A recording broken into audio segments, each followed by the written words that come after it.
하나님께서 우리에게 은혜를 주셨다. 우리에게 은혜를 주셨다. 라는 것이 도대체 뭘 말하는 것인가? 오늘 설교 제목이 보니까 나는 죽을 수 없다. 굉장히 심각하죠. 근데 여러분 오늘 본문에 나오는 요압의 모습이 사실은 설교 제목 그대로입니다. 설교 제목 그대로. 오늘 본문만 보면 요압은 이 압살롬의 반란을 성공적으로 진압한 이 사령관의 모습, 공을 세운 사람의 모습입니다.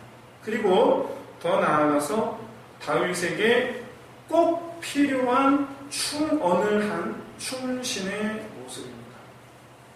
하지만 오늘 본문 말고 앞에서부터 쭉 가만히 살펴보면 이것은 실제로는 요압 본인이 살기 위해서 몸부림치는 모습. 우리 오늘 본문을 통해서 이 요압에 대한 이 모습과 또 요압을 향한 이 다윗의 태도를 바라보면서 오늘날 우리가 추구해야 하는 삶의 모습, 믿음의 모습에 대해서 다시 한번 좀 진지하게 고민하고, 그래서 예수 그리스도를 따르는 이 예수의 제자의 삶의 이 모습, 예수의 제자의 그 믿음, 삶으로 살겠다라는 이 믿음의 결단이 나타나게 되시기를 주의 이름으로 축원드립니다. 오늘 본문은 이 압살롬과의 전쟁에서 승리하였지만 여전히 슬퍼하는 다윗, 그리고 그런 다윗에게 충원하는 요압의 모습을 보여주고 있습니다. 최소한 이 압살롬의 군대와 더불어서 맞서 싸운 이 다윗의 군대는 오직 한 사람을 위해서 싸운 사람들이에요. 오직 한 사람을 위해서. 다윗 한 사람을 위해서. 지휘관들은요, 이들을 지휘한 지휘관들은 전부 다 다윗이 광야에서 홀로 방황할 때에, 다윗이 홀로 내팽개쳐져 있었을 때에, 다윗이 홀로 사울에게 쫓겨 도망다니던 때에 다윗을 찾아와서 다윗의 힘이 되어준 사람들이에요. 지휘관들.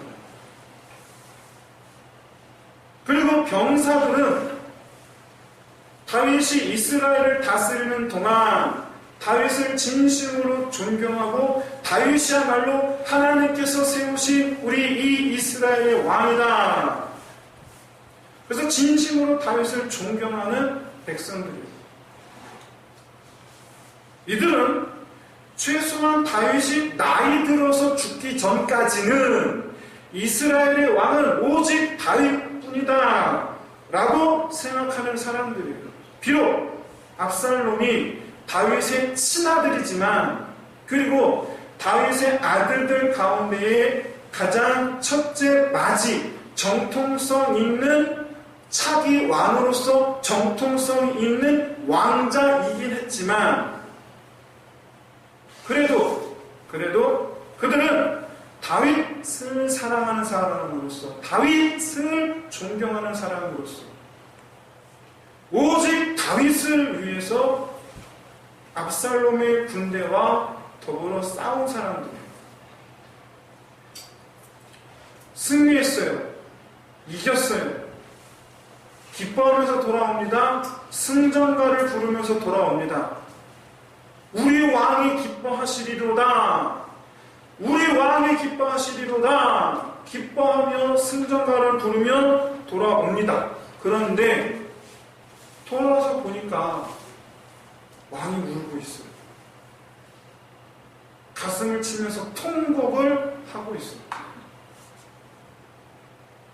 이미 앞서 승전 소식을, 전령을 보내서 이미 앞서 승전 소식을 보냈기 때문에 다윗이 이겼다라는 것을 알고 있었을 텐데도 불구하고 지금 목 놓아 울고 있어요.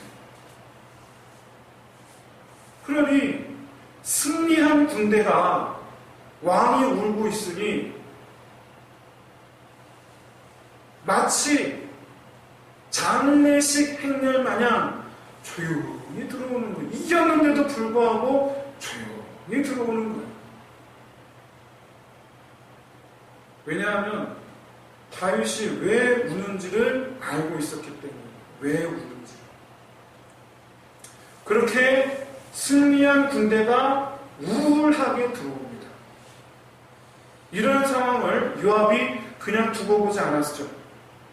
요압은 왕을 면접하고는 왕을 책망합니다. 굉장히 충성스러운 신하의 모습 같아요. 여러분, 남한산성 영화 보셨습니까? 영화 보신 분 계세요? 남한산성? 얼굴도 많이 보셨네요. 청나라의 나라의 사직을 위해서, 백성들을 위해서 잠시 잠깐이라도 청나라에 항복하자라고 말했던 최명길. 그에 반해서 끝까지 종교 사직을 위하여 끝까지 싸워야 합니다 라고 주장했던 김상헌. 이들의 이 두 사람의 이 모습은 역사 속에서 여러 가지 평가가 있어요. 여러 가지 평가. 지금도 누가 충신이냐를 놓고 설왕설래 말들이 많아요. 하지만 여러분, 최소한 영화 속에서 나타나는 이 두 사람의 모습은 둘 다 방향에 달라서 그렇지, 생각에 달라서 그렇지, 둘 다 나라를 위한 충신의 모습. 두 사람이 왕 앞에서 목소리를 높입니다. 서로 죽일 듯이 쳐다보면서 서로 왕 앞에서 자기 목소리를 높입니다. 둘 다 충원하는 충신의 모습이에요. 왕도 이 두 사람의 말을 도대체 어느 편을 들어야 되는지, 아니 누구 편을 듣는 게 아니죠. 어떤 선택을 해야 되는지, 누구의 말이 옳은지 섣불리 판단하지 못하고 갈팡질팡합니다. 중요한 건 왕이 두 사람을 어찌하지 않는다라는 거예요. 왜? 충신이니까. 오늘 본문의 요압의 모습 역시 이 최명길과 김상헌이 왕을 위해서, 나라를 위해서 충원하는 모습처럼 그렇게 지금 다윗에게 충원하는 것처럼 보입니다. 이대로 계속 왕이 압살롬을 위해서 울고 슬퍼하다 보면 지금까지 왕만 바라보고 왕을 위해서 싸운 이 백성들이 왕에게 등을 돌리면 어떻게 합니까? 현실을 깨닫게 하는 이 충원하는 신하의 모습이에요. 근데 여러분, 진짜 충심으로 왕에게 충원하는 것인가? 이게 진짜인가? 압살롬이 우는 이유가 뭐죠? 아니, 다윗이 우는 이유가 뭐죠? 압살롬이 죽었기 때문이에요. 압살롬을 죽인 사람이 누굽니까? 요압이에요. 요압이 죽였어요. 다윗이 슬퍼하는 이유를 제공한 사람이 지금 다윗을 책망하고 있어요. 울게 만든 사람이 책망하고 있어요. 뺨쳐놓고 우니까 왜 우냐고 그래요. 여러분, 요압이 압살롬을 죽였다라는 이 사실을 여러분 다윗이 알았겠습니까? 몰랐겠습니까? 알았죠. 당연히 알고 있었죠. 승전 소식을 전하러 온 전령을 통해서 이미 다 들었죠. 어떻게 보면 원수예요. 그런데 다윗은 원수가 하는 말을 듣고서는 그대로 그 말을 따라서 밖에 나가 승전한 군대와 자기를 쫓아온 백성들 앞에 나가서 그들을 축복합니다. 축하를 합니다. 승리를 선언합니다. 얼핏 보면 충신의 말을 새겨들은 성군의 모습 같아 보여요. 얼핏 보면 그렇게 보여요. 그러면 다윗은 정말로 요압을 충신이라 여기고 그의 말을 받아들이는 거냐? 정말 그런 거냐? 우리가 지난주에 살펴보았듯이 압살롬이 암논을 암살하고는 자기 외할아버지가 있는 그랄로 피신하죠. 이때 다윗을 설득해서 그랄에 피신해 있던 이 압살롬을 데려온 사람이 누굽니까? 요압이에요. 요압이 압살롬을 데려왔어요. 그런데 그가 다윗을 압살롬을 데려오기를 설득했던 이유가 뭐냐? 일단 먼저 첫째, 다윗이 겉과는 달리 속으로는 압살롬을 그리워하고 있다는 것을 그가 잘 알았기 때문이고, 두 번째로 다윗의 왕자들 가운데, 남은 왕자들 가운데 첫째였던 암논은 이미 압살롬에 의해서 죽었고, 둘째는 병으로 죽었고, 이제 원래는 셋째였는데 이제 첫째가 됐죠. 압살롬이 왕위 계승 서열 1위가 됐어요. 이게 둘째 일이에요. 그래서 압살롬에게 차기 왕이 될 가능성이 높은 압살롬에게 은혜를 베풀어 놓으면 나중에 압살롬이 왕이 되었을 때에 자기 권세가 계속 유지될 수 있지 않겠는가라는 이 얄팍한 계산이 있던 거예요. 하지만 다윗이 요압의 말을 듣고는 그래 데리고 와라 승낙했어요. 그런데 그 뒤에 뭐라고 말하죠? 단 내 앞에 데려오지 마라. 아니 그토록 보고 싶어 했으면서도 왜 데려오면 왜 자기 앞에 데려오지 말라고 했는지 참 다윗도 참 답답해요. 왜 그랬는지, 왜 속마음은 그러면서 왜 겉으로는 왜 그랬을까? 어쨌든 요압은 그 말을 딱 듣자마자 바로 후회합니다. 아 참, 내가 괜히 데려오자 한다 보다. 압살롬은 끈떨어진 신세구나. 내가 괜히 압살롬에게 줄대려고 했나 보다. 자기가 말한 게 있으니까 일단 압살롬을 데리고 옵니다. 예루살렘으로 데리고 와요. 하지만 그 뒤로 압살롬이 7년 동안 예루살렘에서 살았다. 7년 후에 다윗을 만나기까지 7년 동안 요압도 압살롬을 피해 다닙니다. 안 봐요. 안 만나요. 압살롬이 자기를 귀찮게 할까 피해 다녀요. 아니나 다를까 압살롬이 요압을 물고 늘어집니다. 압살롬이 기댈 건 요압밖에 없어요. 나를 데리고. 그래서 압살롬이 자기의 하인들을 시켜서 요압의 밭에다가 불을 지르죠. 압살롬이 화가 났어요. 너 왜 내 밭에 불 지르냐? 내가 너를 데리고 왔는데 은혜를 생각하고 왜 내 밭에 불을 지르냐? 따졌어요. 그런데 그게 실수야. 그게 실수였어요. 불을 질렀어도 모른 척 했었어야 되는데 내 밭에 내게 손해를 끼친 게 억울해서 쫓아와가고 압살롬에게 당장 드자비질 것 마냥 쫓아오는 바람에 압살롬이 얘기하는 거죠. 그래, 네 말대로 나를 데려온 게 너 아니냐? 그러니까 네가 책임을 져라. 나를 왕에게 데려다 달라. 할 말이 없죠. 변명할 말이 없어요.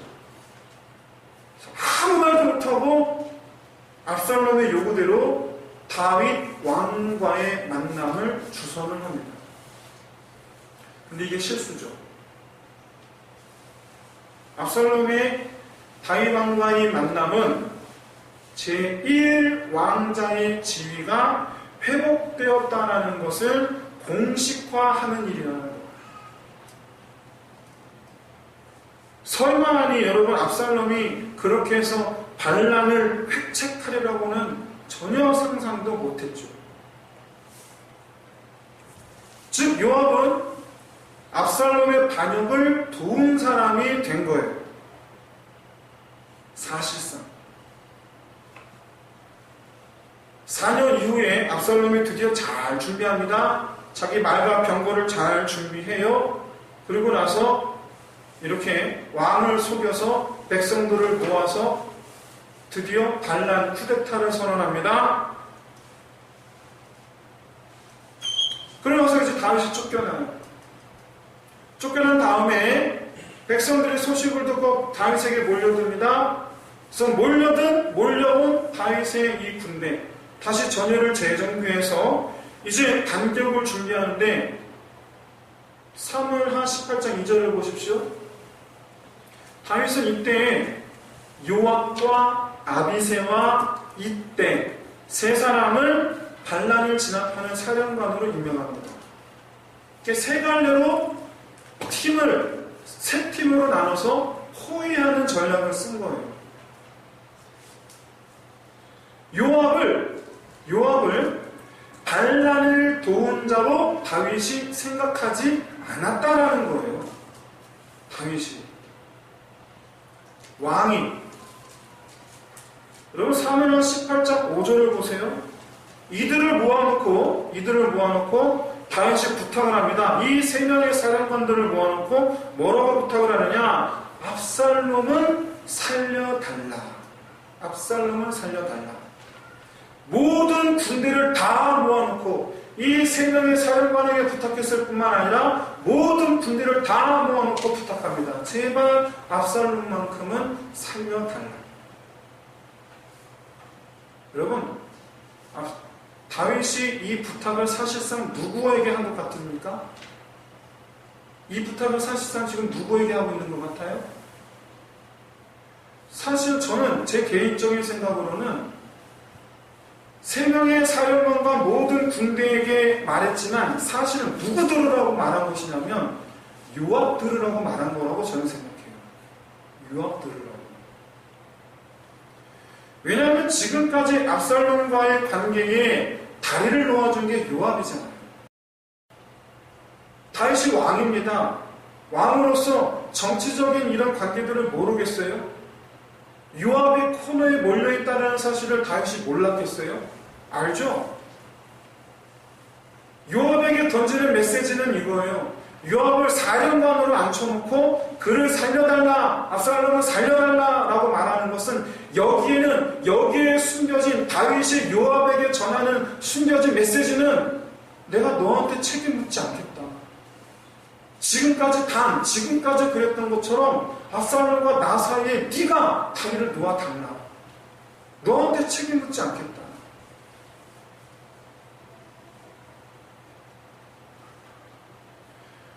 요압에게 압살롬의 반역에 대한 책임을 묻고자 했다면 왜 굳이 사령관을 삼겠어요? 그건 놔두면 되지. 더구나 여러분, 요압은요 다윗의 누이의 아들입니다. 그러니까 다윗은 요압의 고모부예요.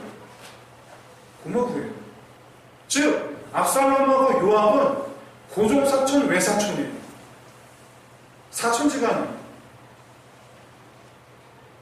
그러니까 지금까지 요압은 어떻게 했느냐? 요압은 고모부하고 고종사촌 형제간에, 고종사촌 동생이죠. 이 둘 사이에서 중재 아닌 중재 역할을 해왔던 거예요. 지금까지. 그래서 다윗은 다시 한번 부탁하는 거예요. 다리 놓아주기를.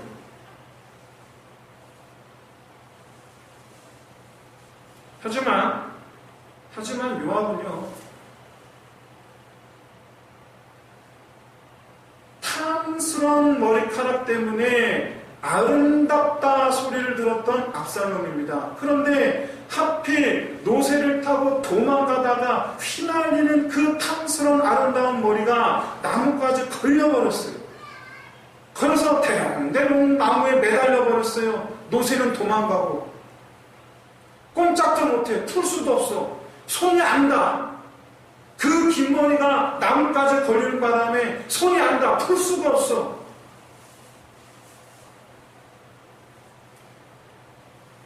그 소식을 듣고 요압이 허겁지겁 달려가서 요압을 찔러 죽였습니다. 그런데 성경이 요압이 압살롬을 죽이는 과정을 자세하게 전해주고 있어요. 이유가 뭘까요? 왜 성경이 요압이 압살롬을 죽이는 이 과정을 왜 자세하게 보여주는 걸까요? 그것은 요압이 압살롬을 죽여야만 했던 이유를 알게 해주기 위해서예요. 어떤 사람이 요압에게 압살롬이 나무에 걸렸습니다라고 알려줍니다. 그런데 요압이 왜 그럼 압살롬을 안 죽이고 왜 너는 그냥 보고 왔냐? 내가 가서 죽여야 되겠다 난리를 칩니다. 그러자 그 사람이 요압에게 이렇게 말해요. 만약에 내가 압살롬을 죽였으면 당신이 그 책임을 나한테 뒤집어 씌웠을 거 아닙니까? 내가 왜 죽입니까? 그러니까는 요압이 사무엘하 18장 14절입니다. 이렇게 말해요. 나는 더 이상 지체할 수가 없다. 내가 가서 죽이리라. 지체할 수가 없대요. 지체할 수가 없대요. 이 말이 뭐냐? 더 늦기 전에 빨리 가서 죽여야 된다는 거예요. 더 늦기 전에. 요압은 지금 압살롬이 외사촌 동생이라 할지라도 내가 살기 위해서 죽여야 된다라고 말하는 거예요. 내가 살기 위해서. 뭘 지체할 수 없는가? 뭘 지체할 수 없는가? 만약 다른 누군가가 압살롬을 발견하고 내가 아닌 아비새나 이때가 발견해서 왕의 부탁대로 그를 살려내면 손쓸 수가 없잖아요. 다른 누군가가 압살롬을 살려내면 손쓸 수가 없잖아요. 빨리 내가 가야 되는 거예요. 빨리. 압살롬을 살면 안 된다라는 거예요. 압살롬 죽이는 일이 세상 제일 급한 일이라는 거예요. 요압은 다윗의 의도를 못 읽었어요. 그는 다윗 왕이 이미 자기의 실책을 묻지 않기로 했다라는 것을 그는 깨닫지를 못했어요. 왕의 마음을 몰랐어요. 오히려 왕이 자기를 사령관 삼아줬을 때 이랬을 것 같아. 아싸. 내가 가서 죽여야지. 왕이 부탁합니다. 살려달라. 하지만 그 말을 듣는 요압은 속으로 안 돼. 죽여야 돼.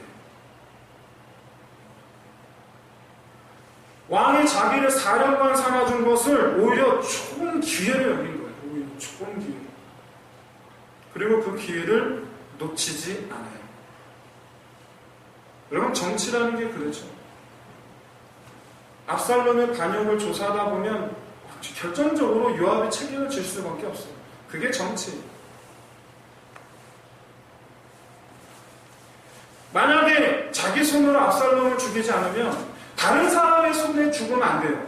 내 손에 죽어야 돼요. 다른 사람의 손에 죽으면 나도 책임을 져야 돼요. 하지만 내 손으로 죽이면 나는 이 반역에 대한 책임을 벗어날 수가 있어요. 나는. 내가 살아야 돼요. 내가 살아야 돼요.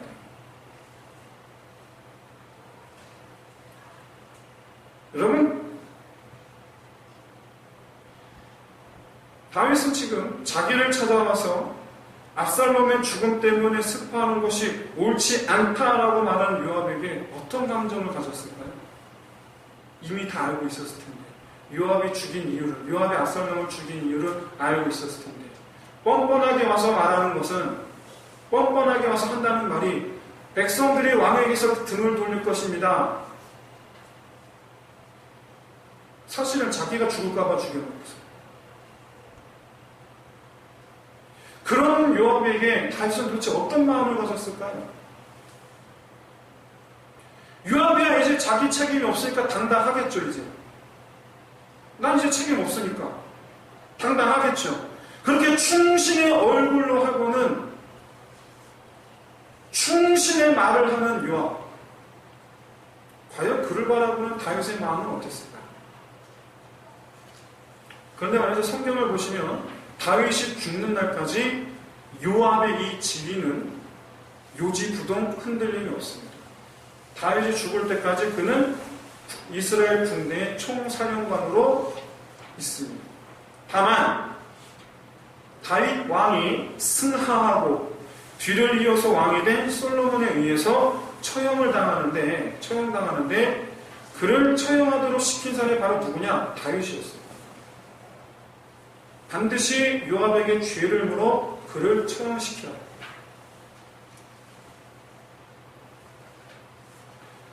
다윗은 요압의 죄악들을 낱낱이 다 알고 있었어요. 그런데도 불구하고 다윗 본인은 요압을 계속 총사령관의 자리로 놔두고 있었어요. 그 이유는 두 가지인데 바로 뭐냐? 첫 번째는 다윗이 젊었을 때부터 요압이 두 사람이 비록 고모부와 조카 관계이긴 하지만 두 사람의 나이는 비슷했습니다. 왜냐면 누나가 나이가 많았거든요. 다윗은 막내였고요. 그 둘이 나이가 비슷했어요.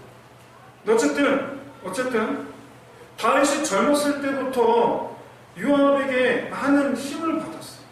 요압이 그의 오른팔 역할을 해줬어요. 그거 어떻게 내쳐요? 그리고 둘째는 유다 지파 안에서의 요압의 영향력이에요. 요압은 권세에 욕심이 많은 사람입니다. 권세 욕심 많은 사람이에요. 다윗이 그런 요압을 적대시하면 당연히 둘로 쪼개질 수밖에 없어요.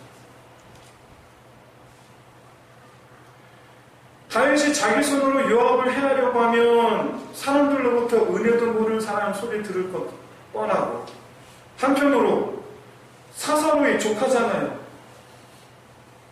인정머리 없는 사람 소리 들을 게 뻔하고, 무엇보다 요압 하나를 해침으로써 여러분 군대가 둘로 쪼개지는 거예요. 군대가. 나라가 쪼개지는 거예요. 그냥 안 하는 거예요. 그래서 놔두는 거예요. 좌우정권은 그렇게 중요한 문제가 아니고, 오늘 본문 이후의 상황인데 압살롬의 편에 서서 압살롬 군대의 군대 장관했던 사람이 있습니다. 바로 아마사입니다. 이 아마사도 역시 마찬가지로 다윗의 누이의 동생이에요. 아마사도. 즉 요압하고는 둘이 서로 이종사촌지간이에요. 이종사촌지간. 그런데 다윗이 아마사에게 편지를 보냅니다. 네가 지금까지 비록 압살롬의 군대대장 노릇했지만, 반란군 군대대장 노릇했지만 나는 그렇게 생각하지 않는다. 이후로도 너는 내 군대에 요압의 뒤를 이어 내 군대의 군대대장이 될 것이다 라고 안심하게 합니다. 근데 이 말을 요압이 들었습니다. 요압이 어떻게 했습니까? 아마사를 칼로 죽입니다. 아마사를 죽여요. 자기 자리를 빼앗는 자, 내 자리를 빼앗을 자로 생각을 하니까 사촌이고 뭐가 없어. 찔러 죽여. 그게 요압이에요.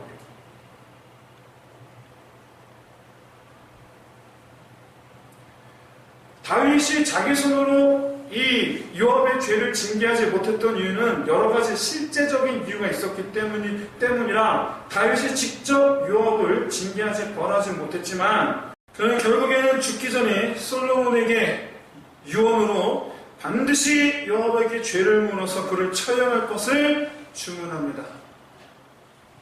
자기 손으로 심판할 수 없었지만 그 죄는 반드시 심판해야 하기 때문에 요압과 아무런 은원 관계가 없는 솔로몬으로 말미암아 요압을 심판하게 했던 것입니다.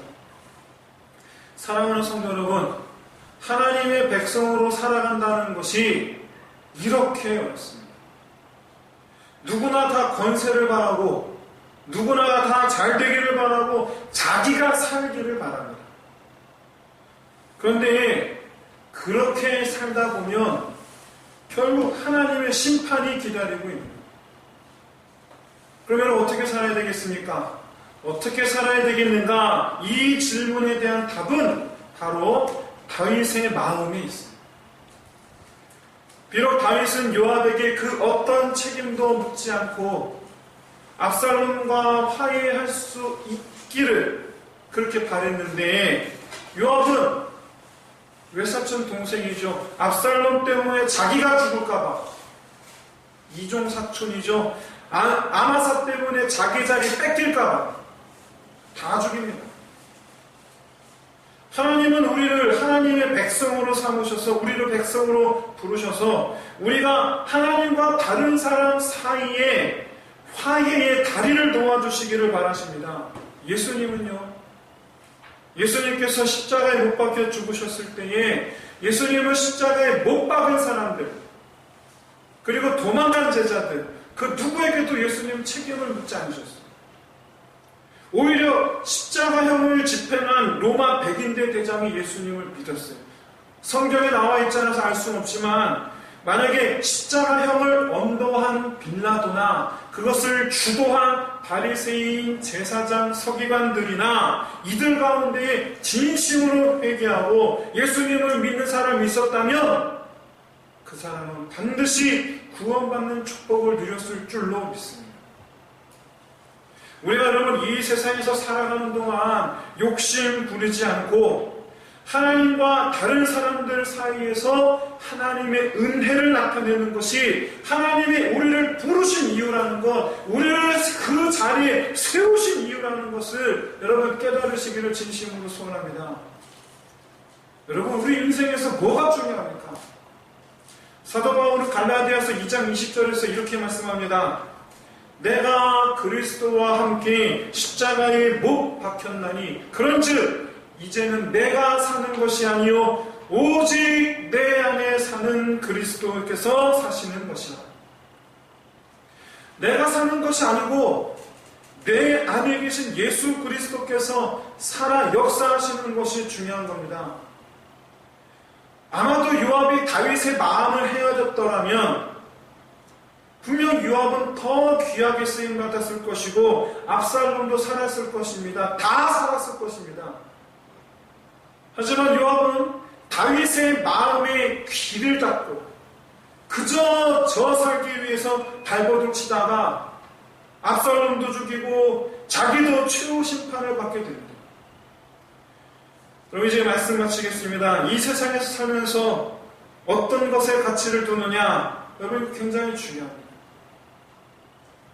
만약에 이 세상 것에 욕심을 두게 되면 다른 사람 살리는 것보다 나 사는 게 먼저예요. 그거 당연한 거예요.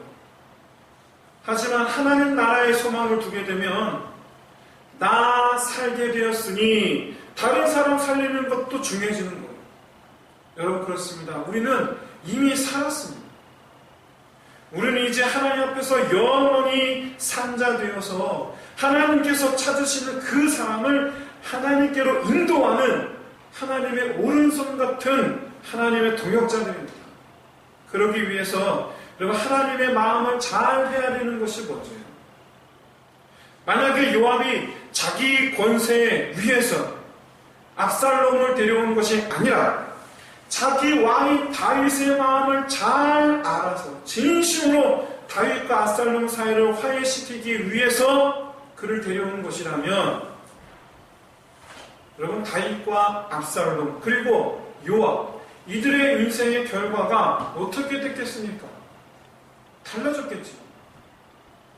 이 시간 우리 함께 하신 우리 모든 성도님들에게 하나님의 마음을 깨닫게 하시고 나의 왕의 마음을 알고 행하는 자들 되게 하시는 이 하나님의 인도하심 함께 하시기를 주의 이름으로 축원드립니다. 기도하겠습니다.